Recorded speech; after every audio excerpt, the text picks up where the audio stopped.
ఎప్పటికప్పుడు తాజా వార్తలను అందిస్తున్న వెంకటగిరి టైమ్స్ న్యూస్ కు బంగాళాఖాతంలో ఏర్పడిన మొంతా తుఫాను కోస్తాంధ్ర తీరం వైపు దూసుకొస్తున్న నేపథ్యంలో రాష్ట్ర ప్రభుత్వం సహాయక చర్యలపై పూర్తి స్థాయిలో దృష్టి సారించింది. తుఫాను ప్రభావిత ప్రాంతాలను నిరంతరం పర్యవేక్షిస్తూ ఎలాంటి ప్రాణ ఆస్తి నష్టం జరగకుండా చూడాలని ముఖ్యమంత్రి చంద్రబాబు మంత్రులను అధికారులను ఆదేశించారు. భారీ వర్షాల కారణంగా వాగులు ఆకస్మికంగా పొంగిపొర్లే ప్రమాదం ఉన్న ప్రాంతాల్లో మరింత అప్రమత్తంగా ఉండాలని స్పష్టం చేశారు. అమరావతిలోని ఆర్టీజీఎస్ కేంద్రం నుంచి డిప్యూటీ సీఎం పవన్ కళ్యాణ్ తో కలిసి మొంతా తుఫాను ప్రభావం, ప్రభుత్వ సన్నద్దతపై ఆయన ఉన్నత స్థాయి సమీక్ష నిర్వహించారు.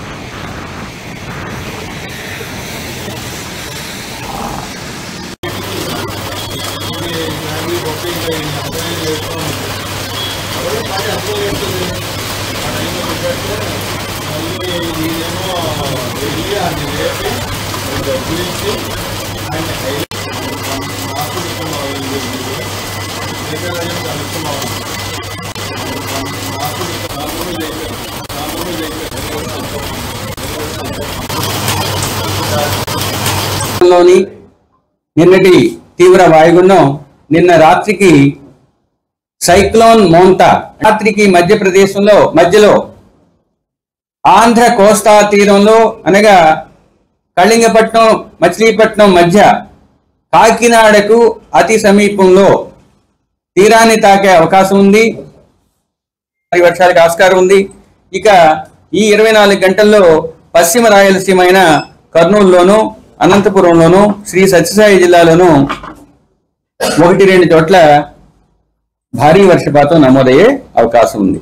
ఇక రెండవ రోజున ఫ్లాష్ ఫ్లడ్ వార్నింగ్, ఆకస్మిక వరద కూడా కొన్ని ప్రాంతాల్లో ఉండే అవకాశం ఉంది.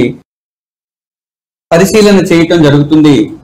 ఎందుకంటే ఈ పరిణామం అనేది క్రమక్రమంగా మారుతూ ఉంటుంది. ఇప్పటికున్న పరిస్థితుల్లో అది కాకినాడకు సమీపంలోనే తీరాన్ని తాకే అవకాశం ఉంది.